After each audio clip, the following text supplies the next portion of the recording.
La radio des Français dans le monde. Le podcast. Pourtant, il a un nom franco-français, Rousseau, mais c'est l'Asie qui l'a attiré pour une double raison. Il est tombé amoureux du Vietnam et tombé amoureux d'une Vietnamienne. On le retrouve, ça fait quelques mois qu'on n'a pas échangé avec Pascal, que vous pouvez suivre sur sa chaîne YouTube. Il aime vous faire découvrir sa passion pour l'Asie. Pascal, bonjour. Bonjour Gauthier. Content de te retrouver. Aujourd'hui, on a déjà eu l'occasion de se parler. Tu m'avais dit, en effet, quand tu étais arrivé au Vietnam, tu t'étais senti chez toi, au point que tu n'es même pas revenu en France depuis plus de 3 ans. Ouais. Oui, je me sens bien ici, pas besoin de rentrer. En plus, La Côte d'Azur, tu es originaire de pas très loin de Grasse, une jolie petite ville du sud de la France. Ne te manque pas, donc, du coup? pas du tout. Et puis il fait un peu froid l'hiver là-bas. Ah, ça c'est Donc, sûr. oui. Alors, tu travailles dans la vente par correspondance, tu vendais des articles de magie, et un jour tu décides... Ouais. Non, dans une vie antérieure. Ouais, ça a l'air d'être très très loin pour toi. Un jour tu décides de partir en voyage, c'est au pif que tu as choisi le Vietnam. Oui, ça s'est fait par hasard. Ouais. Je suis arrivé au Vietnam vraiment par hasard. Ouais. Et donc, en effet, je l'ai dit, tu as rencontré très vite ta future femme, mariée en 96, 27 ans de mariage, félicitations. Merci. Du coup, l'Asie, c'est une passion. Tu organises des tours à vélo pour les touristes dans le centre du pays. C'est une activité que tu as toujours, même si depuis la pandémie, il y a moins de touristes. Oui, on a arrêté, on était fermé pendant pratiquement 2 ans. Et dès que le pays a réouvert, on a recommencé l'activité. Ça repart tout doucement. Alors c'est vrai qu'avec le Covid, ça a donné un gros coup de frein, hein. Mais petit à petit, les choses reviennent. Ça va prendre un peu de temps de revenir au même niveau d'avant Covid. Mais ça va, on garde de l'espoir. L'une des raisons, c'est le prix des billets d'avion qui s'est envolé.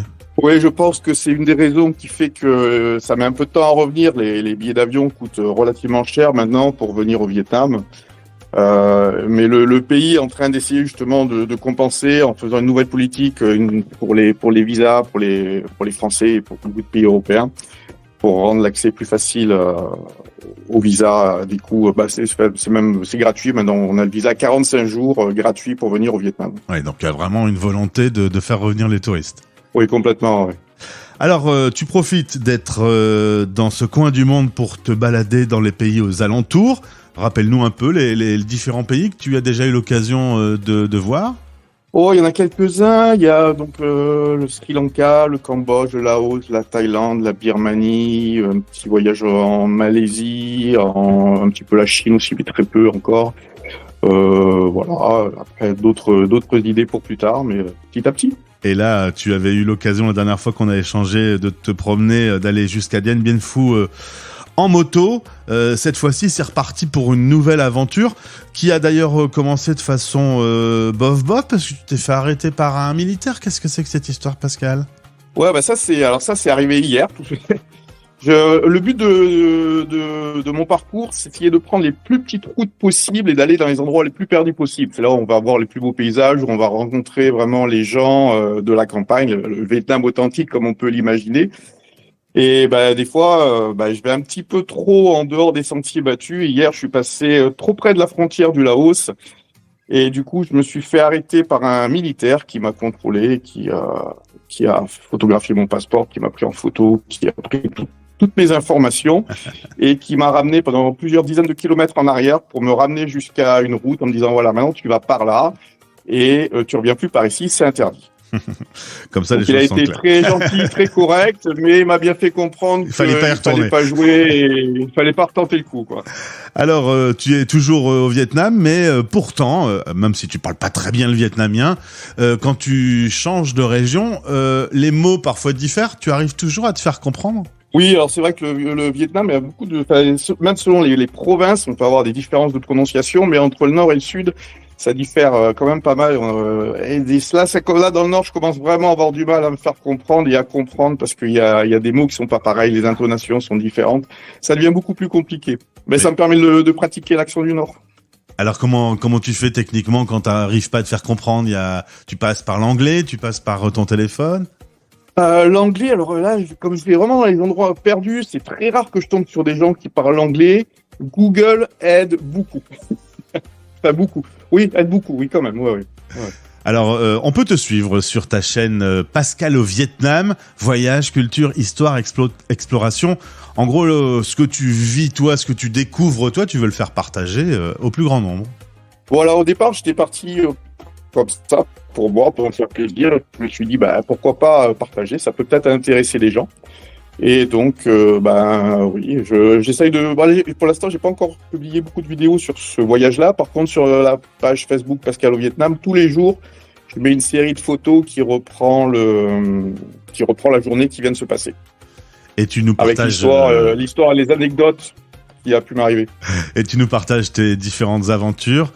Un sandwich qui pique visiblement assez fort, hein. Oui, oui, le banh mi, là, il m'avait chargé avec du piment. Les quantités de trucs qui piquent en Europe, ça n'a rien à voir avec ce qui pique au Vietnam. Non, c'est pas pire. En plus, moi, je suis très sensible à tout ce qui est pimenté. Donc, pour moi, c'est level, ça devient très vite du haut level. Et tu parlais également de l'alerte typhon qu'il y avait eu dans la région il y a quelques mois, avec des vents jusqu'à 200 km/h. Oui. Alors ça fait quelques temps déjà, mais oui, j'avais abordé le sujet quand le typhon était passé. Oui. C'est quoi cette bouteille jaune qui est un produit miracle ? Ah, ça, c'est quelque chose qu'on va trouver sur la route entre Da Nang et Hue. On va trouver ces bouteilles-là. C'est un produit qui permet de calmer les douleurs. Et pour l'avoir essayé, c'est surprenamment efficace. Ça marche vraiment très bien. Quelles sont les bonnes et les mauvaises surprises que tu as sur ton parcours ? Alors, on a évoqué la rencontre avec un militaire hier, mais pourtant, à leur côté dans le pays depuis 15 ans, qu'est-ce que tu découvres encore au quotidien aujourd'hui ? Alors le Vietnam est un pays très riche au niveau culturel et sur plein d'autres niveaux aussi. Et je connais pas vraiment encore très bien les minorités. Et là, dans le Nord, il y a vraiment beaucoup de minorités. Donc je découvre cette culture qui est différente. J'ai eu l'occasion de dormir dans une famille thaï il y a quelques jours et qui ont eux-mêmes d'ailleurs leur propre dialecte, qui parlent pas forcément vietnamien. Donc il y a plein de choses comme ça que je découvre tout le temps. En tout cas, tu poursuis la découverte de cette région du monde avec passion et de toute façon, tu vas continuer à découvrir l'Asie. Ah il y a pas de raison que ça s'arrête. Clairement. Eh ben, bonne balade à moto. Tu sais quand tu pars, tu sais quand tu rentres ou pas ? Je me suis donné un mois plus ou moins. Alors ça, il y a plus de chances que ce soit plus que moins, mais j'ai pas de date fixe. C'est ça aussi le plaisir de ce voyage-là, c'est de prendre son temps pour découvrir en fonction du feeling de chaque endroit où je vais me retrouver. Alors, si les auditeurs de la radio des Français dans le monde veulent te suivre, direction Pascal au Vietnam sur YouTube. Merci pour cet échange. Petite pause hôtel là aujourd'hui. Oui, aujourd'hui, Dien Phu, je suis arrivé tout à l'heure, là je me repose et puis demain je vais aller visiter ce fameux lieu célèbre pour sa bataille. Pour apprendre un petit peu plus sur ce côté historique. Je suppose que c'est une ville qui doit grouiller d'activités. Ah vraiment, c'est une ville qui est vraiment assez spécifique pour les Français. C'est une histoire très en relation beaucoup avec la France. Du coup, il n'y a pas vraiment, à part des Français qui viennent ici, il n'y a pas beaucoup de gens qui viennent se perdre parce que c'est quand même assez isolé. Mais moi, je vais en profiter justement pour partir d'ici après pour traverser la frontière du Laos et aller dans le nord du Laos. Eh ben, on va te suivre sur ta chaîne YouTube. Merci pour ce témoignage et pour cette passion toujours aussi vive pour l'Asie. Au plaisir de te retrouver. C'est toujours avec un grand plaisir, Gauthier. Et puis en plus, tu te balades en écoutant souvent la radio. Tu m'as dit que tu restais auditeur fidèle. Ouais. Exactement. Eh ben, merci en tout cas et à très vite. Salut. À bientôt. Au revoir.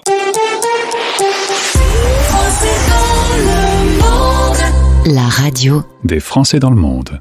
Dans le monde.